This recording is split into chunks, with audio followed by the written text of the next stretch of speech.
अस्सलाम वालेकुम my YouTube family, कैसे हैं सब। उम्मीद है कि सब ठीक ठाक होंगे। आज का मेरा थर्ड चैप्टर का टॉपिक है हिस्ट्री ऑफ क्लासिफिकेशन। क्लासिफिकेशन की हिस्ट्री क्या है कि हमने किस तरह उनको क्लासिफाई किया है। क्लासिफिकेशन की हिस्ट्री में अगर हम बात करें डिफरेंट साइंटिस्ट ने उन्होंने अपना क्या रोल प्ले किया है, डिफरेंट साइंटिस्ट ने किन ऑर्गेनिजम्स को मतलब डिफरेंट ऑर्गेनिजम्स को डिफरेंट ग्रुप्स में किस तरह क्लासीफाई किया, वो किसके ऊपर बेस करता है, वो उनकी टेक्सा क्या है। अगर टॉक्सोनॉमिक्स की बात करें तो डिफरेंट ऑर्गेनिजम्स में डिफरेंट ऑर्गेनिज्म से जब उनको क्लासीफाई किया है तो उन्होंने किस चीज़ों का ख्याल रखा है।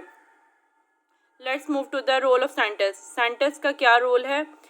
हम यहाँ पे 3 साइंटिस्ट की बात करेंगे, जिसमें एक पहला अरिस्टोटल है, जिसका क्या वर्क था। अरिस्टोटल ने जो है 2 ग्रुप्स में डिवाइड किया था। क्या कहते हैं, plants, Plantae and Animalia. Plantae में आगे जाते हैं प्लांट्स और एनिमिलिया में आ जाते हैं एनिमल्स। 2 ग्रुप्स में इसको डिवाइड कर दिया था ऑर्गेनिजम्स को। उसके बाद अबू उस्मान उमर आते हैं।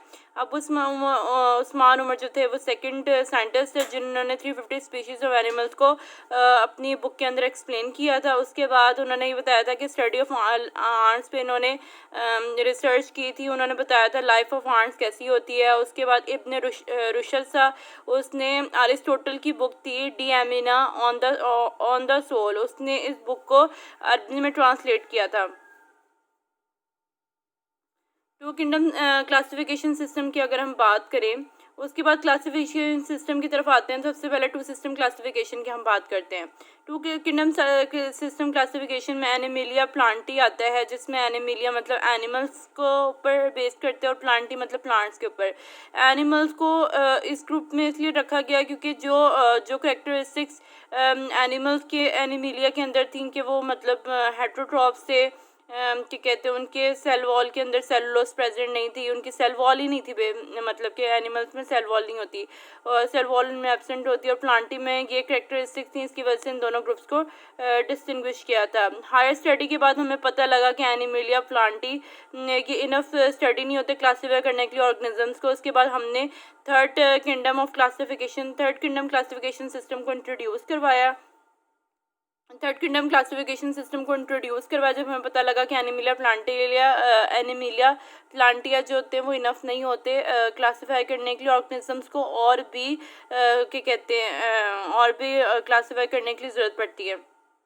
3 किंगडम क्लासिफिकेशन की अगर हम बात करें तो उसमें आते हैं Plantae, Animalia and fungi.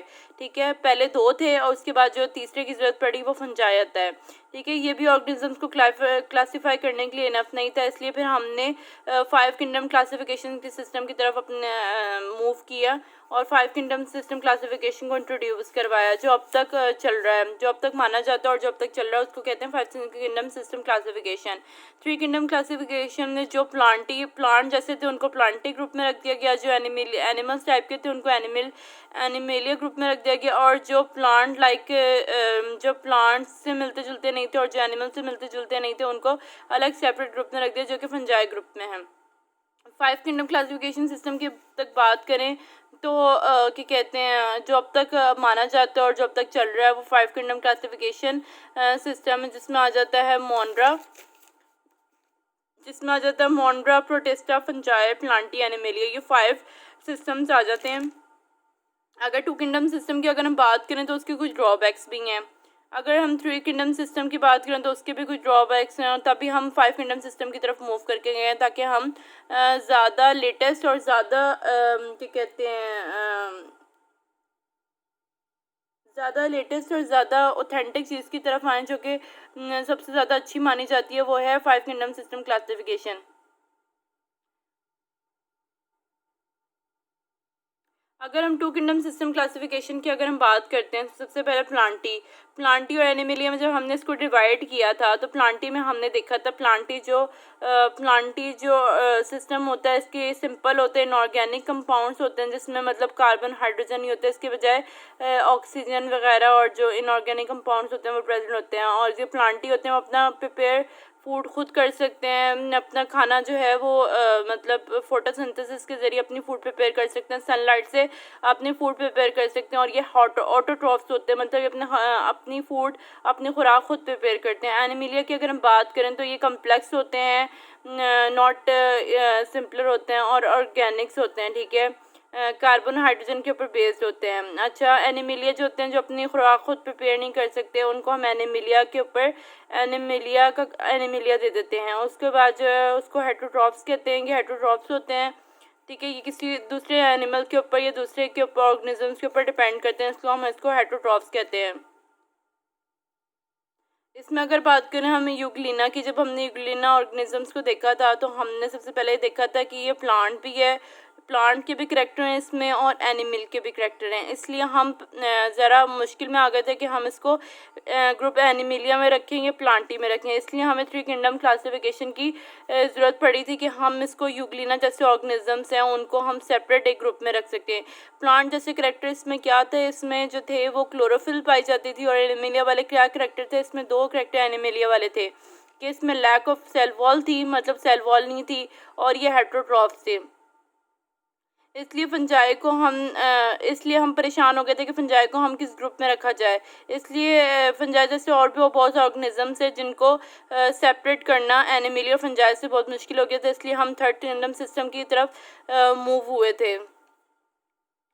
Third drawbacks क्या है यूग्लिना के, वही जैसे मैंने आपको बता दिए, सारे एक्सप्लेन कर चुकी हूँ। यूग्लिना के क्या ड्रॉबैक्स है, यही थे कि प्लांट में क्लोरोफिल प्रेजेंट हो गया, हम परेशान हो गए थे, हम इसको प्लांट्स में रखेंगे एनिमल्स में रखेंगे, क्योंकि प्लांट्स में क्लोरोफिल वाले करेक्टर हमें मिले थे, और एनिमिलिया जो है उसमें लैक ऑफ सेल वॉल और हेटरोट्रॉप्स वाले करेक्टर मिले थे। इसलिए इसको बहुत ज़्यादा डिफिकल्ट हो गया था कि इसको प्लांट या एनिमिलिया दोनों में से किसी एक जगह रखा जाए, इसलिए हमने इसको फंजाई वाले ग्रुप में रखेंगे। थ्री किंगडम क्लासिफिकेशन की अगर हम बात करते हैं तो 1866 में अर्नेस्ट हैकल था जिसने न्यू किंगडम को इंट्रोड्यूस करवाया था, जिसका नाम है प्रोटेस्टा। ये यूग्लिना लाइक एनिमल्स होते हैं, ये बैक्टीरिया लाइक एनिमल्स होते हैं, उनको इस ग्रुप में रखने के लिए, प्रोटेस्टा ग्रुप में रखने के लिए हमने थर्ड किंगडम क्लासिफिकेशन को इंट्रोड्यूस करवाया था। जैसे कि अगर हम बात करते हैं फंजाई की, किस फंजाई को हम देखें तो हम ये देखते हैं कि हमें इसके किस ग्रुप में रखा जाए, क्योंकि ये प्लांट से भी मिलता है, मतलब किस तरह प्लांट से मिलता है, इसका जो इंजस्टेड मोड है प्लांट से किस तरह मिलता है, क्योंकि ये ऑटोट्रॉफ है, ये अपनी खुराक जो है वो उससे प्रिपेयर करता है, सनलाइट से या सनलाइट से अपने सन से लेता है अपनी खुराक, और फोटोसिंथेसिस से अपनी फूड प्रिपेयर करता है, और इसका जो मोड है वो डिफरेंट है, इंजस्टेड मोड है इसका, इंजस्टेड मोड ऑफ न्यूट्रिशन है, अपनी खुराक जो इंजस्ट करके लेता है। और दूसरी बात ये आई थी कि इसकी सेल वॉल जो थी वो सेलुलोज से नहीं मिलके बनी होती थी, इसलिए हमने इसको थर्ड किंगडम ऑफ क्लासिफिकेशन में इसको रखा गया। फंजाई की प्रॉब्लम सॉल्व करने के लिए कि इसको किस में रखा जाए, मतलब इसमें प्लांट्स वाले करेक्टर भी आ रहे थे, फिर एनिमल्स वाले करेक्टर आ रहे थे, इसकी प्रॉब्लम सॉल्व करने के लिए हमने फाइव किंगडम सिस्टम को क्लासिफिकेशन की तरफ हमने मूव किया। इसके ड्रॉबैक्स वही थे फंजाई वाले जो कि मैं पीछे डिस्कस कर चुकी हूँ, मतलब इसमें कुछ एनिमल्स वाले करेक्टर्स आ रहे थे और कुछ प्लांट्स वाले करेक्टर आ रहे थे। इसका मोड न्यूट्रिशन जस्टेड वाला था, फिर इसकी सेल वॉल जो थी वो सेलुलोज की नहीं थी, इसकी सेल वॉल जो थी वो सेलुलोज की नहीं थी, बेसिकली सेल वॉल हमेशा सेलुलोज की होती है, और इसकी सेल वॉल सेलुलोज की नहीं थी, और ये ऑटोट्रॉफ से कुछ करेक्टर प्लांट्स के मिलते हुए थे, कुछ करेक्टर इसके एनिमल्स के मिलते हुए थे, तो हमारे लिए बहुत डिफिकल्ट हो गया था कि हम इसको किसी एक सेपरेट ग्रुप में रखें, मतलब फिर हमने एक सेपरेट मतलब हमारे लिए मुश्किल ये हो गया था कि हम उसको प्लांट्स में रखें, एनिमल्स में रखें, एनिमिलिया में रखें, प्लांटी में रखें, किसी और ग्रुप में रखें। तो हमने फाइव किंगडम सिस्टम क्लासिफिकेशन को इंट्रोड्यूस करवाया जो कि अब तक चलता आ रहा है। अगर हम बात करें 1937 में ई चैटर था जिसने प्रोकैरियोटिक और यूकैरियोटिक जो है वो दो ग्रुप में इंट्रोड्यूस करवाया, जिसने बताया प्रोकैरियोटिक जो है वो बैक्टीरिया पाए जाते हैं प्रोकैरियोटिक में, और यूकैरियोटिक में जो है वो एनिमल्स या प्लांट्स पाए जाते हैं, ठीक है। और 1967 में रॉबर्ट विटेकर था जिसने फाइव किंगडम क्लासिफिकेशन को डिवाइड किया, किसकी बेस के ऊपर, एक सेलुलर ऑर्गेनाइजेशन की बेस के ऊपर उसने डिवाइड किया। उसने बताया कि सेलुलर ऑर्गेनाइजेशन की बेस पे डिवाइड किया, और एक उसने मोड ऑफ न्यूट्रिशन की बेस पे डिवाइड किया। जो सेलुलर ऑर्गेनाइजेशन की बेस पे जब उसने डिवाइड किया, उसने बताया कि सेल जो होता है वो एक सेल के ऊपर उसकी ऑर्गेनाइजेशन होती है, मतलब वो प्रोकैरियोटिक भी हो सकता है, यूनिसेलुलर यूकैरियोटिक भी हो सकता है, और एक सेल या एक न्यूक्लियस के ऊपर भी उसको बेस किया जाता है, या डिफरेंट सेल के ऊपर भी उसको क्या कहते हैं ऑर्गेनाइज किया जाता है, तो वो मल्टी सेलुलर यूकैरियोटिक के अंदर आ जाता है।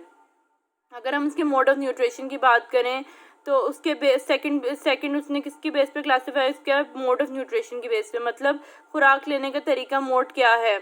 मतलब प्लांट जो है अपनी खुराक हमेशा फोटोसिंथेसिस से लेते हैं, मतलब जो जैसे कि मैं पहले बता चुकी हूँ, प्लांट जो अपनी खुराक है वो सनलाइट के थ्रू लेगा, फोटोसिंथेसिस जरिए अपनी खुराक प्रिपेयर करेगा, मतलब ऑटोट्रॉफ होगा, ठीक है। ऑर्गेनिज्म जो होगा वो हेटरोट्रॉफ होगा, ठीक है।